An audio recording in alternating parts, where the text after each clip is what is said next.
వారలారా, అనగా ఆయన రక్తంలో కడుగబడి పరిశుద్ధులైన నీతిమంతులైన యథార్థవంతులైన పిల్లలారా, ఆయన రక్తంలో కడుగబడనిటువంటి పిల్లలు కూడా ఆయన రక్తంలో కడుగబడుటకు ఆశ కలిగి ఆయన దగ్గరకు రావాలని దేవుడు కోరుతున్నాడు. కనుక ఈ స్థితిలోకి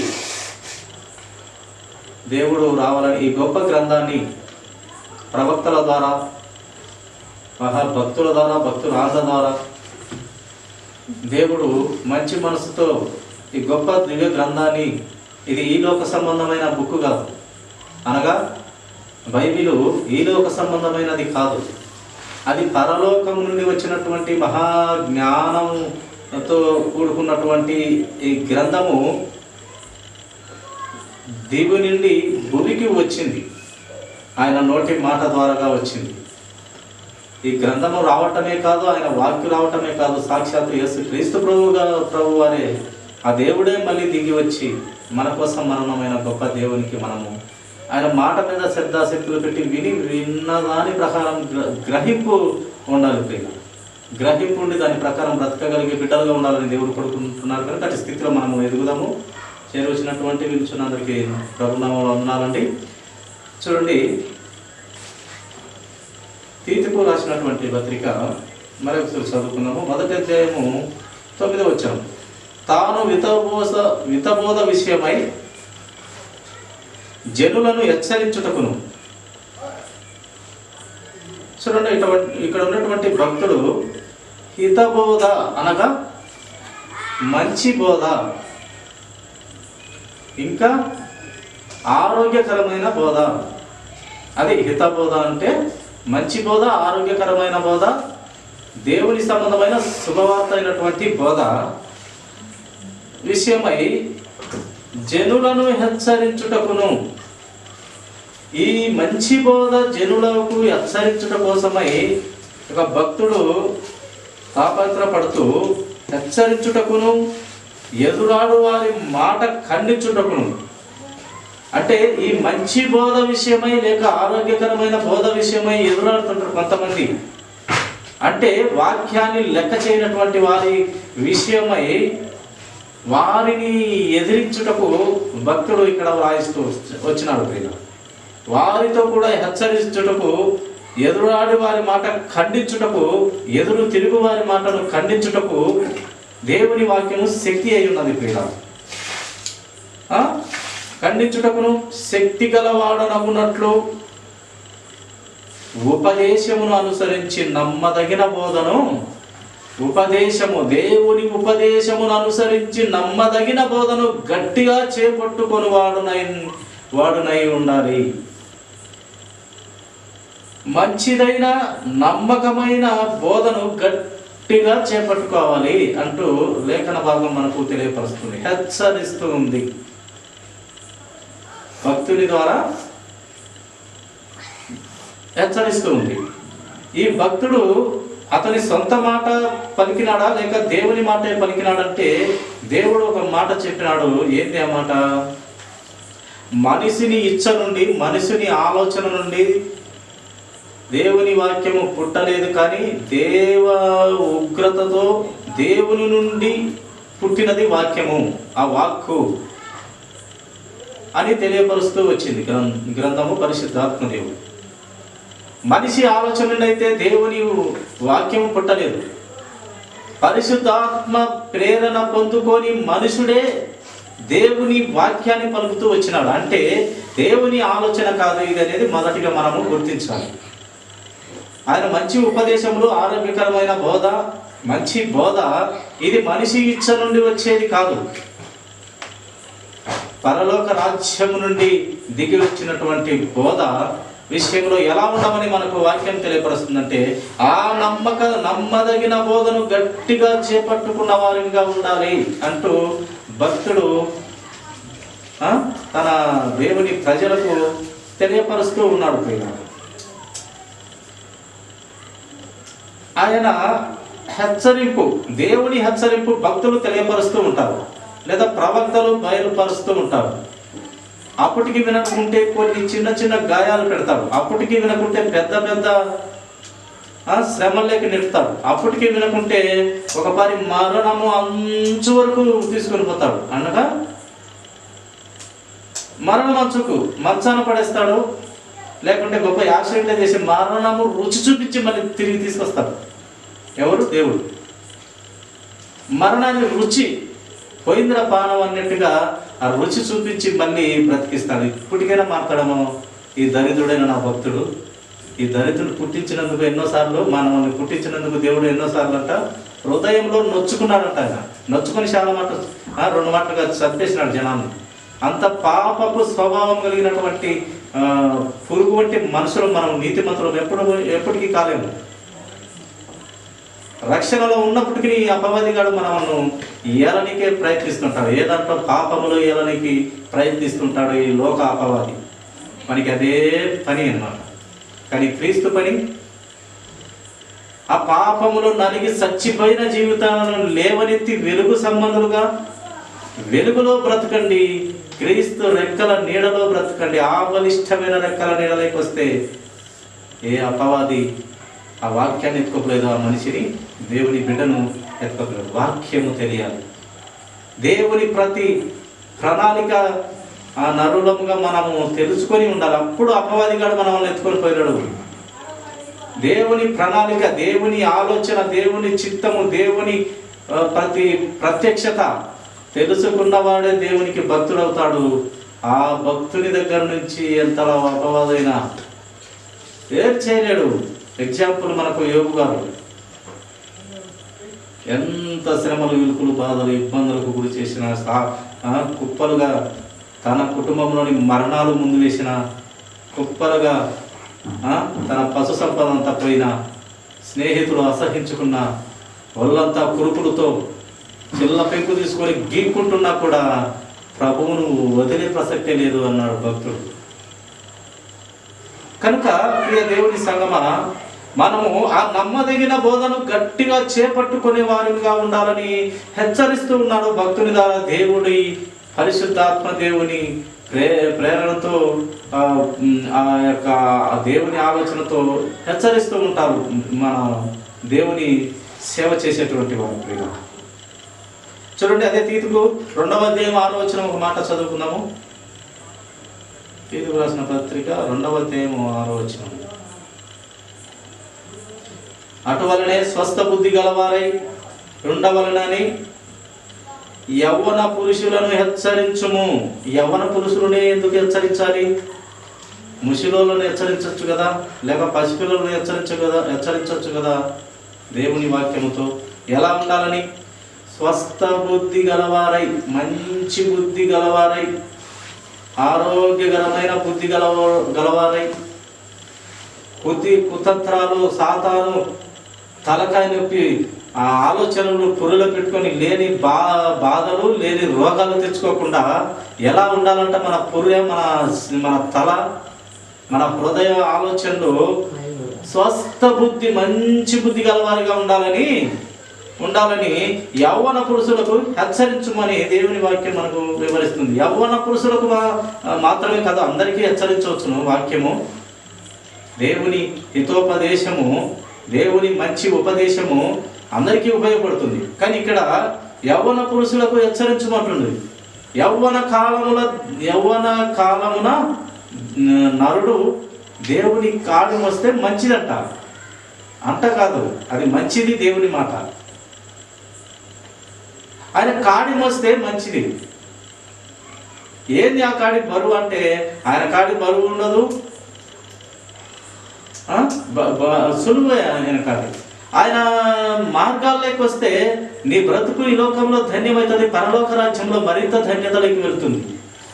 ఇక్కడ మహిమలో ఉంటే అక్కడ ఇంకా అధిక మహిమలోకి వెళ్తావు. ఇక్కడ ఈ పనికి మాలిన మట్టి శరీరంతో ఉంటే ఇదే మట్టి శరీరాన్ని మహిమ శరీరంతో ప్రభు దగ్గర ఉంటావు. మహిమ నుండి అధిక మహిమ ఇస్తాడు, కృప నుండి అధిక కృపను ఇస్తాడు. మట్టి శరీరాన్ని నుండి మహిమ శరీరాన్ని ఇస్తే గొప్ప దేవుడు మనకు పైన ఉన్నాడు. ఆయన దగ్గర నుంచి వాక్కులు వెలబడుతున్నాయి, సత్యమైన వాక్కు, నమ్మదగిన వాక్కు. వాటిని గట్టిగా పట్టుకోవాలి. యవ్వనంలోనే మనిషి తొట్టిల్లిపోతాడు. కనుక ఆ యవ్వనానికి కావాలి దేవుని కాడి మోయుట. ముసిలోదేముంది? చీకేసిన మాడి మట్టితో సమానం అంతే, ఏం చేయలేరు వాళ్ళు. అయిపోయింది, పట్టుకునే స్టేజ్కి వచ్చినాక దేవుని వాళ్ళ అనగా ఆయన రక్తంలో కడుగబడి పరిశుద్ధులైన నీతిమంతులైన యథార్థవంతులైన పిల్లల, ఆయన రక్తంలో కడుగబడనిటువంటి పిల్లలు కూడా ఆయన రక్తంలో కడుగబడుటకు ఆశ కలిగి ఆయన దగ్గరకు రావాలని దేవుడు కోరుతున్నాడు. కనుక ఈ స్థితిలోకి దేవుడు రావాలని ఈ గొప్ప గ్రంథాన్ని ప్రవక్తల ద్వారా, మహాభక్తుల ద్వారా, భక్తుల ఆశ ద్వారా దేవుడు మంచి మనసుతో ఈ గొప్ప దివ్య గ్రంథాన్ని, ఇది ఈ లోక సంబంధమైన బుక్ కాదు, అనగా బైబిలు ఈ లోక సంబంధమైనది కాదు, అది పరలోకం నుండి వచ్చినటువంటి మహాజ్ఞానంతో కూడుకున్నటువంటి ఈ గ్రంథము దివి నుండి భూమికి వచ్చింది, ఆయన నోటి మాట ద్వారాగా వచ్చింది. ఈ గ్రంథము రావటమే కాదు, ఆయన వాక్కు రావటమే కాదు, సాక్షాత్తు యేసు క్రీస్తు ప్రభు వారే, ఆ దేవుడే మళ్ళీ దిగి వచ్చి మన కోసం మరణమైన గొప్ప దేవునికి మనము ఆయన మాట మీద శ్రద్ధాశక్తులు పెట్టి విన్నదాని ప్రకారం గ్రహింపు ఉండాలి. గ్రహింపు ఉండి దాని ప్రకారం బ్రతకగలిగే బిడ్డలుగా ఉండాలని దేవుడు కోరుకుంటున్నారు. కనుక అటు స్థితిలో మనము ఎదుగుదాము. చేరువచ్చినటువంటి విలుచున్నందరికీ ప్రభునామంలో ఉన్నారండి. చూడండి, తీతుకు రాసినటువంటి పత్రిక మరొకసారి చదువుకున్నాము. 1వ అధ్యాయము 9వ వచనం. తాను వితబోధ విషయమై జనులను హెచ్చరించుటకును. చూడండి, ఇక్కడ ఉన్నటువంటి భక్తుడు హితబోధ అనగా మంచి బోధ, ఇంకా ఆరోగ్యకరమైన బోధ. అది హితబోధ అంటే మంచి బోధ, ఆరోగ్యకరమైన బోధ, దేవుని సంబంధమైన శుభవార్త అయినటువంటి బోధ విషయమై జనులను హెచ్చరించుటకును. ఈ మంచి బోధ జనులకు హెచ్చరించుట కోసమై ఒక భక్తుడు తాపత్రపడుతూ హెచ్చరించుటకును, ఎదురాడు వారి మాట ఖండించుటకును. అంటే ఈ మంచి బోధ విషయమై లేక ఆరోగ్యకరమైన బోధ విషయమై ఎదురాడుతుంటారు కొంతమంది. అంటే వాక్యాన్ని లెక్క చేయనటువంటి వారి విషయమై వారిని ఎదిరించుటకు భక్తుడు ఇక్కడ వ్రాయిస్తూ వచ్చినాడు. వారితో కూడా హెచ్చరించుటకు, ఎదురాడి వారి మాట ఖండించుటకు, ఎదురు తిరుగు వారి మాటను ఖండించుటకు దేవుని వాక్యము శక్తి అయి ఉన్నది. ఖండించుటకును శక్తి గలవాడనగునట్లు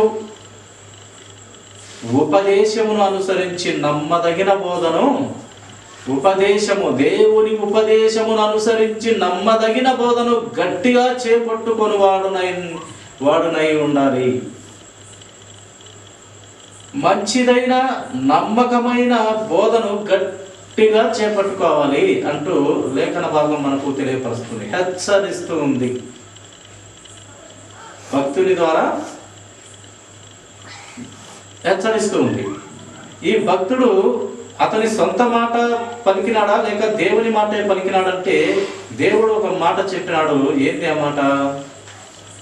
మనిషిని ఇచ్చ నుండి, మనిషిని ఆలోచన నుండి దేవుని వాక్యము పుట్టలేదు, కానీ దేవ ఉగ్రతతో దేవుని నుండి పుట్టినది వాక్యము, ఆ వాక్కు అని తెలియపరుస్తూ వచ్చింది గ్రంథము పరిశుద్ధాత్మ దేవుడు. మనిషి ఆలోచన నుండి అయితే దేవుని వాక్యము పుట్టలేదు.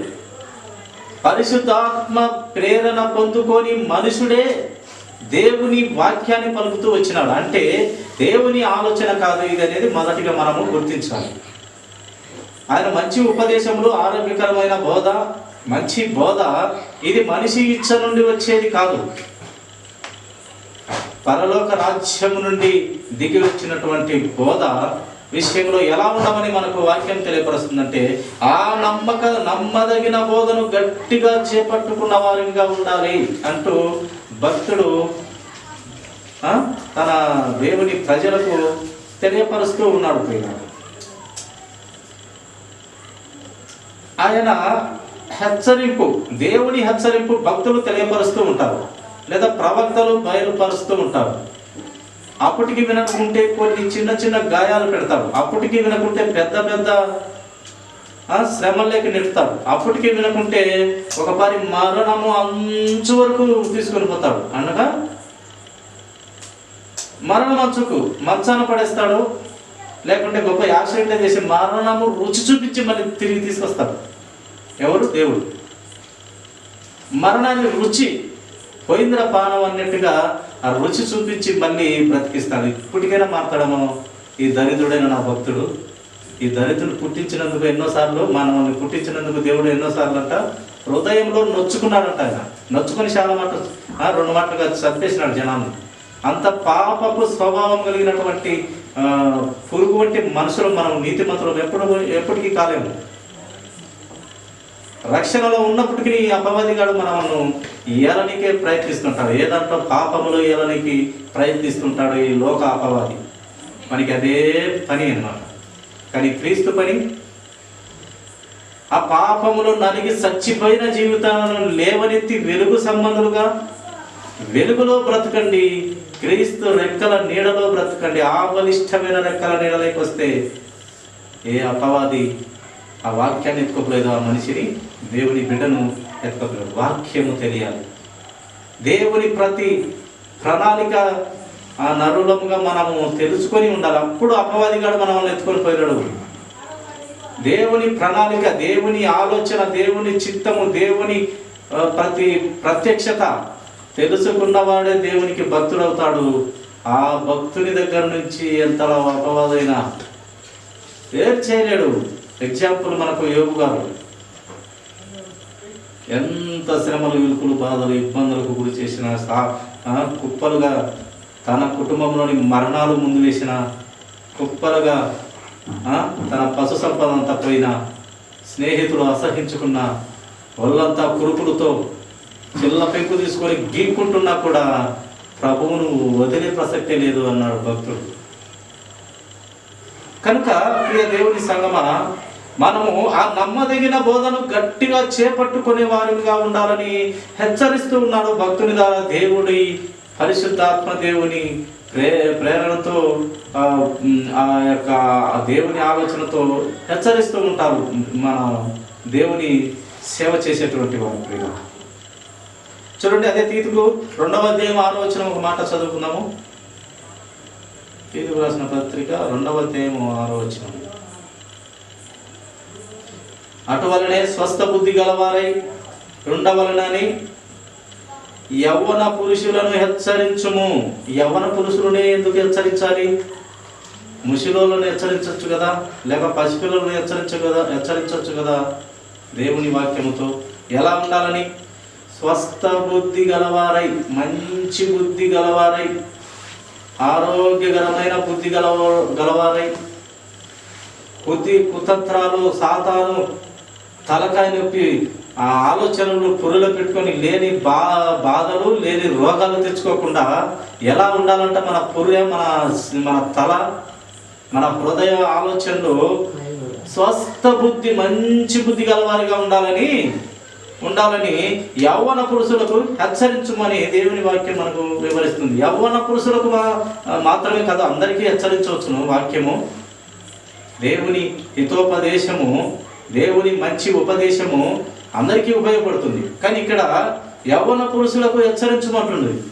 యవ్వన కాలమున నరుడు దేవుని కాడు వస్తే మంచిదంట కాదు, అది మంచిది, దేవుని మాట. ఆయన కాడి మోస్తే మంచిది. ఏంది ఆ కాడి బరువు అంటే? ఆయన కాడి బరువు ఉండదు, సులువే ఆయన కాడి. ఆయన మార్గాల్లోకి వస్తే నీ బ్రతుకు ఈ లోకంలో ధన్యమవుతుంది, పరలోక రాజ్యంలో మరింత ధన్యతలోకి వెళ్తుంది. ఇక్కడ మహిమలో ఉంటే అక్కడ ఇంకా అధిక మహిమలోకి వెళ్తావు. ఇక్కడ ఈ పనికిమాలిన మట్టి శరీరంతో ఉంటే ఇదే మట్టి శరీరాన్ని మహిమ శరీరంతో ప్రభు దగ్గర ఉంటావు. మహిమ నుండి అధిక మహిమ ఇస్తాడు, కృప నుండి అధిక కృపను ఇస్తాడు. మట్టి శరీరాన్ని నుండి మహిమ శరీరాన్ని ఇస్తే గొప్ప దేవుడు మనకు పైన ఉన్నాడు. ఆయన దగ్గర నుంచి వాక్కులు వెలువడుతున్నాయి. సత్యమైన వాక్కు, నమ్మదగిన వాక్కు. వాటిని గట్టిగా పట్టుకోవాలి. యవ్వనంలోనే మనిషి తొట్టిల్లిపోతాడు. కనుక ఆ యవ్వనానికి కావాలి దేవుని కాడి మోయట. ముసిలోదేముంది? చీకేసిన మాడి మొట్టెతో సమానం, అంతే. ఏం చేయలేరు వాళ్ళు. అయిపోయింది. పట్టుకునే స్టేజ్కి వచ్చినాక పనికిరారు. వాళ్ళ ఆలోచనలు యవ్వన బిడ్డలకు, వారి అనుభవ జీవితం యవ్వన బిడ్డలకు పనికొస్తాయి. వాళ్ళు నడిపించగలరు. మళ్ళీ వాళ్ళు పని అయితే చేయలేరు, కానీ కష్టపడే ఆ యొక్క వయసు వెళ్ళిపోయింది. కానీ వాళ్ళు మంచి ఆలోచన, అనుభవం కలిగిన ఆలోచన ద్వారా సంఘాన్ని మంచి క్రమంలో పెట్టగలరు. ఆ అనుభవం ఉంటుంది, కానీ పని చేయలేరు. ఏ పని చేయలేరు. ఒక సువార్త పోయి ఊరు తిరగలేరు, ఒక బస్సు ఎక్కలేరు, ఒక ఏదైనా వంగి కష్టపడలేరు. కానీ అనుభవ జ్ఞానం ఉంటుంది. అనేక మంది ఆలోచనలు చెప్పుట సంఘములో అలాంటి మనుషులు ఉండటం మంచిది. మంచి మంగళకరమైన ఆలోచనలు అనగా మంచి ఆలోచనలు, స్వస్థ బుద్ధి కలిగినటువంటి ఆలోచనలు చెప్పుట సంఘంలో అలాంటి మనుషులు ఉండటం మంచిదంట. అలాంటి పెద్దవారితో యవ్వన పిల్లలను ఎలాంటి వారినిగా తయారు చేయాలి? బుద్ధిమంతులుగా తయారు చేయాలి. వాక్యాన్ని ప్రకటించే వారిగా తయారు చేయాలి. వాక్యాన్ని ప్రేమించే బిడ్డలుగా తయారు చేయాలి. అదే వాక్యాన్ని, సత్య వాక్యాన్ని ప్రజలకు ప్రకటించే బిడ్డలుగా తయారు చేయాలి. ఎప్పుడు మొదటి మూల పాఠంలోనే, ఆ మాట మూల పాఠాల్లోనే ఉండకూడదు. ఎప్పుడు పాలు తాగే బిడ్డలు మాత్రం ఉండకూడదు. బలమైన ఆహారం తిని బలవంతులను కమ్ము నా వాక్యం చేత అని వాక్యం తెలియపరుస్తుంది. అందుకే పౌలు గారు అన్నారు, మీరు వాక్యం వినటంలో మందులైనారు కనుక నేను ఎప్పుడు ఆ మొదటి ఆలే చెప్పవలసి వస్తుంది. ఆ మొదటి మూలపాఠాలే చెప్పవలసి ఉంది. మీలో ఆలోచన, మీలో ఆశ, వాక్యము తిందాము అనగా నేర్చుకుందాము, వాక్యం పట్ల శ్రద్ధ, మనసు, భయభక్తులు మీలో కనపడితే నేను బలమైన వాక్యము, లోతైన మర్మములు మీకు చెప్పాలనుకుంటున్నాను. కానీ మీరు మందులైనారు, వాక్యము విననల్లని వారైనారు కనుక నేను అలకాన్ని ఆగిపోవాల్సి వస్తుంది, కాకాడికి వెళ్ళలేని పరిస్థితి ఉంది అని పౌలు గారు చెప్పినారు. చాలామంది మనం చూస్తుంటాం, 20 సంవత్సరాలు 30 సంవత్సరాలు వెళ్ళిపోతుంటాయి, ప్రార్థన కూడా చేయలేదు. శ్రద్ధ పెట్టలేకపోవడం వల్ల, ప్రభువును ప్రేమించలేకపోవడం వల్ల. ఈ హెచ్చరికలు ప్రియులారా, ఇది మన మీద గొప్పలు చెప్పేది కాదు, కానీ దేవుని నుండి హెచ్చరికలు అంతే. దేవుని నుండి వాక్యం నేర్చుకోమని, ప్రార్థనలు నేర్చుకోమని, పాటలు నేర్చుకోమని, సువార్త ప్రకటించమని, ఆత్మలను పట్టమని, సంఘంలో కలిసిమెలిసి ఆనందంతో అందరూ పాడాలి, అందరూ వాక్యాన్ని ప్రకటించాలి. అంత స్థితిలోకి తీసుకువెళ్ళమని ప్రభువు ప్రేరేపబడి పౌలు గారు చెప్తున్నాడు. సంఘాలను ఆయన లేపుతున్నాడు. పడిపోయిన వారిని నిలబెట్టమంటాడు, తప్పిపోయిన వారిని పట్టుకొని మళ్ళీ లాక్కోమంటాడు. ఇవన్నీ సంఘము నియమనిష్టలు, కట్టడలు, ఇవన్నీ దేవుడు భక్తుల ద్వారా తెలియపరుస్తూ వచ్చినాడు ప్రియుల. కనుక ఈ యవ్వన కాలంలో ఉన్నటువంటి పురుషులు ప్రతి పని వారు చేయగలరు, కష్టమైన పని చేయగలరు, శరీరాన్ని నష్టపెట్టుకోలేనా దేవుని పని చేయగలరు. అందుకు వారు నా కాడికి వస్తే వారికి మంచిది, నా పని చేసే బిడ్డలకు నేను కూడా సంతోషిస్తాను. అలాగని ఆ ముసలివారిని వారిని పక్కనిసిరేయమని కాదు, వారి ఆలోచనలతో కూడా సంఘంలో అనేక మంది మంచి ఆలోచనలు చెప్పేవారు ఉంటే మంచిది, శ్రేయస్కరం అని వాక్యమే సెలవిస్తుంది. కనుక కాకపోతే యవ్వనులను పట్టుకోవాలి పిల్లల. వాళ్ళు క్రమం తప్పే దారి కూడా ఆ యవ్వన టీనేజ్ వయసులోనే. ఉందిలే, మధ్య వయసులోకి వచ్చినాకైనా మారచ్చులే, లేదా కట్టబెట్టుకున్నాక మారచ్చులే, లేదా కొసపానంలో ఎప్పుడైనా ప్రభుని నమ్ముకుంటే ఆయన దగ్గర పెట్టుకుంటాలే అనే కోవలో ఉండి ఉండొచ్చును.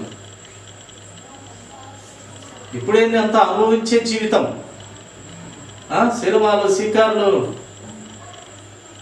ఇంకా ఏమేమి చేస్తారు యవ్వనస్తులు. ఈ లోక సంబంధమైన ప్రతిభావంతో ఆశ కలిగి ఉంటారు. ఉందిలే టైము, ఇప్పుడే జీవితం ఎంజాయ్ చేయాల అనుకున్న డ్రీమ్ అంట, అదేదో డ్రీమ్. ఆ పనికి వాళ్ళ డ్రీమ్లో ఈడు పనికి వాళ్ళడు అయిపోవాలా. ఎవడు? యవ్వన పిల్లలు. ఆ పనికి వాళ్ళు కాకుండా ఉండేదానికి ప్రభువు కాడి, ప్రభు వాక్యము, ప్రభు స్వస్థ బుద్ధి కలిగిన మంచి హితోపవాక్యములని మంచివారిగా ఉండాలని పౌరు భక్తులు మనకు హెచ్చరిస్తూ వస్తున్నారు. ప్రియులారా, అపొస్తలుల కార్యములు 13వ అధ్యాయము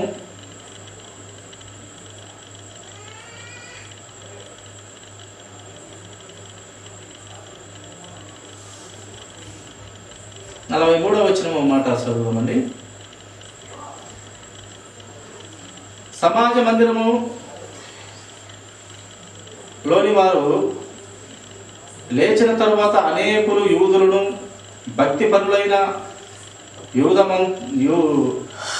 మత ప్రవిష్టులను పౌలును బర్నబాను వెంబడించిరి. వీరు వారితో మాట్లాడుచు దేవుని కృపయందు నిలకడగా ఉండవలెనని వారికి హెచ్చరించిరి. ఇక దేవుని ఆలోచన ఆ యొక్క సమాజం మందిరంలోని వారికి తెలియపరుస్తున్నారు. ఏమని తెలియపరుస్తున్నారు? దేవుని కృపయందు నిలకడగా ఉండవలెనని వారికి హెచ్చరించినారు. దేవుని కృపయందు నిలకడగలిగిన జీవితం ఉండాలని అక్కడ ఉన్నటువంటి సంఘంలోని పిల్లలకు హెచ్చరిస్తూ వచ్చినారు. దేవుని కృపలో ఉచితంగా ఇస్తున్నటువంటి కృప వరం. ప్రియులారా, నిత్య జీవముకు నా దగ్గర ఉండుటకు, నిత్య జీవంలో ఉండుటకు, యుగ యుగాలు కొట్టి వేయబడని పరలోక రాజ్యం చేరటకు అవకాశం మనిషికి ఇస్తున్నాడంటే అది వరము, దేవుని వరము, కృప, కనికరము, దయ, దాక్షిణ్యం, అన్నిటికి మించి ప్రేమ. లోకమును ఎంతో ప్రేమించిన దేవుడు కృప వెంబడి కృప ఇస్తూ వరం ఇస్తున్న దేవుడు. ఏమని ఆ వరము? ఎవడైతే తన సొంత నోటితో యేసు క్రీస్తు ప్రభువని ఒప్పుకుంటే, తన పాపాలను క్షమించమని అడిగితే, అటువంటి ఆత్మ, ఏ ఆత్మ అలా ఒప్పుకున్నో ఆ ఆత్మ పాప క్షమాపణ నిమిత్తము బాప్తిసం తీసుకుంటే ఒక గొప్ప వరం పొందుకుంటాడు. ఏంటి ఆ వరము? పరిశుద్ధాత్మ దేవుని నీ హృదయంలోనికి వచ్చే వరం. అది పొందుకున్న తక్షణమే నువ్వు ప్రభువు మాటలను బట్టి నీతి, నిజాయితీ, యథార్థత కలిగి, పవిత్రత కలిగి బ్రతికినట్లయితే పరలోక రాజ్యంలో నీవు పౌరుని అయిపోతావు, దేవుని బిడ్డవైపోతావు, పరలోక రాజ్యానికి వారసుని అయిపోతావు, దేవుని సొత్తు అవుతావు, దేవుని ప్రజ అవుతావు. ఏ ఆత్మ క్రీస్తుని ఒప్పుకుంటుందో ఆ ఆత్మ రక్షింపబడుతుంది. ఒప్పుకొనని వానికి దేవుని ఉగ్రత అయినటువంటి శిక్ష విధింపబడుతుంది. కనుక ఇక్కడ దేవుని కృపయందు నిలకడగా ఉండవాలని వారికి హెచ్చరించిరి. ఈ భక్తులందరూ కూడా పౌలు, బర్నబా వారిని వెంబడించి హెచ్చరించినారు. వాక్యాన్ని చెప్పి హెచ్చరింపు మంచిది ప్రియులారా. అదే అపొస్తలుల కార్యములు 20వ అధ్యాయము 1-2 చూస్తాము.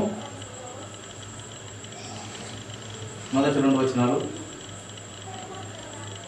ఆ అల్లరి అడిగిన తర్వాత పౌలు శిష్యులను తన యొద్దకు పిలువనంపించి హెచ్చరించిన మీదట వారి యొద్ద సెలవు పుచ్చుకొని మాసిదోనియకు వెళ్ళుటకు బయలుదేరెను. అక్కడేదో సంఘంలో అక్కడ ఉన్నటువంటి పిల్లలు అల్లరి జరిగిందట.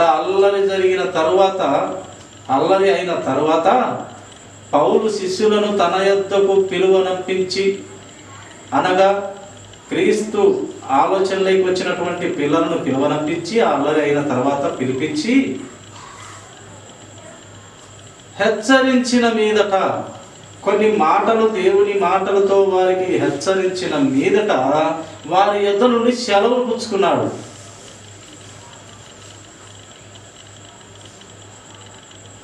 ఆ యొక్క పిల్లల యొద్ద నుండి, క్రీస్తు పిల్లల యొద్ద నుండి వాక్యము ప్రకటించి హెచ్చరించి వాక్యంతో గద్దించి బుద్ధి చెప్పి పౌలు గారు ఆ అల్లరి అయిపోయిన తర్వాత ఇది క్రమం కాదని వాక్యాలతో హెచ్చరించి బుద్ధి చెప్పి ఇంకా వారి యుద్ధ నుండి సెలవు తీసుకొని, అయ్యా ఇంకా నేను వేరే పట్టణానికి పోతున్నాను. ఏ పట్టణంలోని రాయబడింది? మాసిదోనియాకు వెళ్ళటకు బయలుదేరుతున్నాను. మీరు ఈ హెచ్చరింపులో జాగ్రత్త కలిగి బ్రతకండి. చీటికి మాటికి అల్లరితో కూడినటువంటి ఆటపాటలతో ఉండకండి అంటూ వారి దగ్గర హెచ్చరింపు మాటలు చెప్పి వారి దగ్గర సెలవు తీసుకొని వెళ్ళినటువంటి పౌలు వీరి దగ్గర ఈయన సెలవు తీసుకోవడం ఏంటి? అది క్రమము. ఇంకా నేను వెళ్తున్నా, మీరు చెప్పిన మాటలను లెక్కలో ఉంచండి, హృదయంలో ఉంచండి, అల్లరి పనులు చేయవద్దని ఇక్కడ పౌలు గారు అల్లరి పిల్లలతో కొన్ని మంచి మాటలు చెప్పేసి ఆయన మళ్ళీ మాసిదోనియాకు వెళ్ళినట్టుగా మనము గ్రంథంలో చూస్తాం. దేవుని వాక్యం తెలియపరిచినట్టు ఎక్కడైతే అల్లరి, ఎక్కడైతే పాపము విపరీతంగా ఉంటుందో దేవుని వాక్యం తెలియపరుస్తున్న ఆలోచన ప్రియులు, ఎక్కడైతే పాపము విపరీతముగా ఉంటుందో అక్కడ ఆయన కృప కూడా అపరిమితంగా ఉంటుందంట. చాలా ఎక్కువ కృప కలిగి ఉంటాడంట. ఆ పాపము జరిగే స్థలాల్లో, ఆ ఊరిలో, ఆ ప్లేసుల్లో కృప ఇవ్వనికి దేవుడు ఉంటాడంట ప్రియులు. అపరిమితమైన కృప ఇవ్వనికి రెడీగా దేవుడు ఉంటాడంట. పడే ఆలోచన వస్తే పశ్చాత్తాపడే ఆలోచన, అయ్యా నేను తప్పు చేశాను ప్రభువా, నేను ఈ పాపం చేశానని పశ్చాత్తాప ఏ వ్యక్తిలో వస్తుందో దేవుడు ఆ కృప మరింత రెట్టింపుగా అక్కడ పెట్టి అతన్ని రక్షించుకునేదానికి, ప్రభువు దగ్గరికి చేర్చుకునేదానికి ఒక్క క్షణం అంటే క్షణం లేటు చేయక కృప కలిగిన దేవుడు మన యేసుక్రీస్తు ప్రభువారు.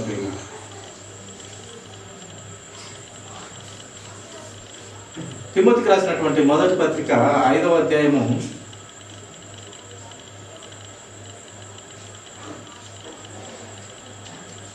1వ వచనం చదువు. బుద్ధిని గద్దింపక తండ్రిగా భావించి అతని హెచ్చరించును. వృద్ధాప్యంలో కొంచెము జ్ఞాపక శక్తి ఉండదు, ఒక్కొక్కసారి మాట తడబడుతుంది, పొరపాటు జరగచ్చు వృద్ధులకు. వయసు మీద పడటం చేత మాట తడబడుతుంది. జ్ఞానంతో ఏ దానిని బట్టి వాడు కోరుతున్నాడు అనేది ఈజీగా తెలుసుకోవచ్చును ప్రియుల. మరి మనుషులు ఏ కల్మషం ఉందో వాక్యంతో దానికి కడిగి వేయాలి. ముందు చేయవలసిన పెద్దలు వాక్యాన్నితో హెచ్చరించి బుద్ధి చెప్పి వారి క్రమంలోకి తేవాలి. ముందు మనసులను దృఢపరిచి వారి హృదయాలను దృఢపరిచి విశ్వాసంలో నిలకడగా ఉండండి ఆయన. ముందు అనేక శ్రమలు అనుభవించండి ఆయన. ముందు అట్టి స్థితిలో మనం ఉంటే దేవుని రాజ్యంలో మనము ప్రవేశిస్తాము అని హెచ్చరించినాడు అక్కడ ఉన్నటువంటి పిల్లలను. కనుక ఇట్టి స్థితిలో దేవుడు హెచ్చరిస్తూ బుద్ధి చెప్తూ ఆయన పిల్లల ద్వారా, అనగా సువార్థికుల ద్వారా, దైవజనుల ద్వారా క్రమమైన మాటలతో, అపోస్తుల బోధనలతో హెచ్చరిస్తూ ఉండాలి. లేకుంటే హెచ్చరింపు లేకుంటే మనిషే కాదు, వాడు పశువు అయిపోతాడు ప్రియుల. హెచ్చరింపు గద్దింపు లేని సంఘము అది సంఘమే కాదు. ఒక భక్తుడు అన్నట్టు, నేను పశుపాయుడను అంటాడు ఒక భక్తుడు. నరుడిని కానీ ఒక పశువుతో సమానం అని ఒక భక్తుడు గ్రంథంలో మనకు తెలియపరుస్తాడు. ఆగూరు ప్రవక్త అంటాడు, నేను పశుప్రాయుడను, ఒక పశువుతో సమానం నేను, మనిషి లక్షణాలు ఏమాత్రం నాలో లేవని ఆ భక్తుడు తనకు తాను తెలియపరుచుకుంటాడు. కనుక ఈ హెచ్చరింపు, మందలింపు, గద్దింపు ఇవి లేని సంఘాల్లో ఆ పెద్దలు గద్దించితే లోబడే పిల్లలు ఉంటేనే మళ్ళీ ఆ గద్దింపుకు మళ్ళీ తిరిగి గద్దించకూడదు. వాక్యానుసారమైన గద్దింపు గద్దిస్తే తిరిగి గద్దించకూడదు ఎవరైనా సరే. అది వాక్యానుసారమైన గద్దింపు కనుక లోబడాలి. అక్కడ క్రీస్తు గద్దింపుకు లోబడిన వాడే క్రీస్తు బిడ్డ, లోబడని వాడు సైతాను బిడ్డ, అంతే. కనుక ప్రియ దేవుని సంగమా, మనము అపోస్తుల గద్దింపులు మనకు గ్రంథంలో చక్కగా కనపడతాయి. వాటి ద్వారా మనము మన సంఘాలను కట్టబడుకుంటూ దిద్దుకుంటూ నేర్చుకుంటూ వాక్య ప్రకారం బ్రతికి బిడ్డలంగా ఉండాలని దేవుడు కోరుతున్నాడు. అట్టి భక్తులు తయారు చేయాలని భక్తులు తాపత్ర పడుతూ ఉన్నారు. ప్రియుల, చివరి ఒక మాట, తెస్సలోనికీయులకు రాసినటువంటి 2వ పత్రిక, మొదటి తెస్సలోనికీయులకు రాసినటువంటి పత్రిక 2వ అధ్యాయము 11వ వచనం చూసుకొని ముగించుకుందాము. తన రాజ్యమునకును మహిమకును మిమ్మును పిలుచుచున్న దేవునికి తగినట్టుగా మీరు నడుచుకొనవలెను. ఎవరి రాజ్యము? దేవుని రాజ్యమునకంట, ఆ మహిమ గల రాజ్యమునకు, ఆ మహిమకును, ఆ పరలోక రాజ్యంలో ఉండే ఆ మహిమకును మిమ్మును పిలుచుచున్న దేవునికి. పరలోక రాజ్యంలో గొప్ప మహిమదైన రాజ్యం అది. ఆ రాజ్యంలో ఉన్న దేవుడు మిమ్మల్ని పిలుచుచున్న దేవునికి ఎలా ఉండాలంట? తగినట్టుగా ఉండాలంట. తగినట్టుగా దేవుని పిల్లలు వాక్యం ద్వారా కట్టబడుతూ దిద్దబడుతూ హెచ్చరికకు లోబడుతూ గద్దింపుకు లోబడుతూ శిక్షకు లోబడుతూ ఆ గద్దింపులకని లోబడుతూ వాక్య ప్రకారము బ్రతికే బిడ్డలముగా దేవునికి తగినట్టుగా మీరు నడుచుకొనవలెనని మేము మీలో ప్రతి వానికి హెచ్చరించుచు తెలియపరుస్తున్నాడు. అపోస్తలుడు బలమైన పునాదిలో మాటలుగా తెలియపరుస్తున్నాడు.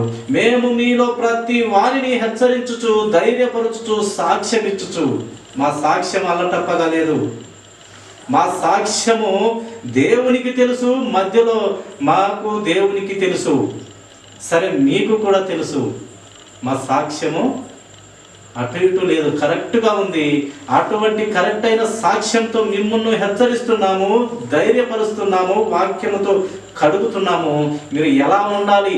ఆ మహిమగల పట్టణంలో మీరు చేరాలంటే, ఆ దేవుడు పిలుచుచున్న దేవునికి మీరు ఎలా ఉండాలంటే, దేవునికి తగినట్టుగా మీరు నడుచుకోవాలి. దేవునికి తగినట్టుగా నడుచుకుంటే వారు అపోస్తుల బోధలో ఆ యొక్క పునాదిలో కట్టబడినటువంటి పిల్లలు అవుతారు ప్రియుల.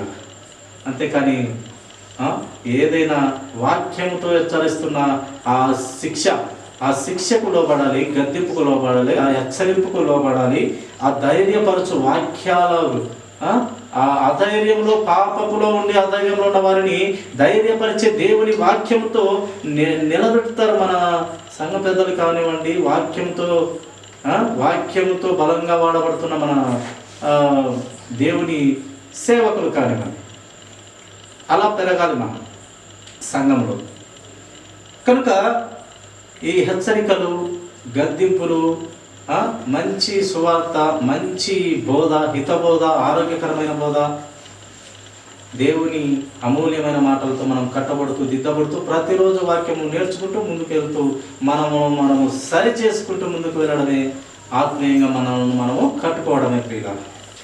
కనుక అటు స్థితిలో దేవుడు మనకు జ్ఞానబుద్ధి వివేచనలు ఇచ్చునుగాక. అటు జ్ఞానం మనము పొందుకుందాంగాక. దేవుని సత్యంలో మనము ఎదుగుదాంగాక. అటు జ్ఞానం అందరికీ పరిశుద్ధ ఆత్మ దేవుడు అటువంటి జ్ఞానము అందరి హృదయాలలో సమృద్ధిగా దేవుడు ఇచ్చునుగాక. కొద్ది మాటలు దేవుడు దీవించునుగాక. తల ఉంచినట్లయితే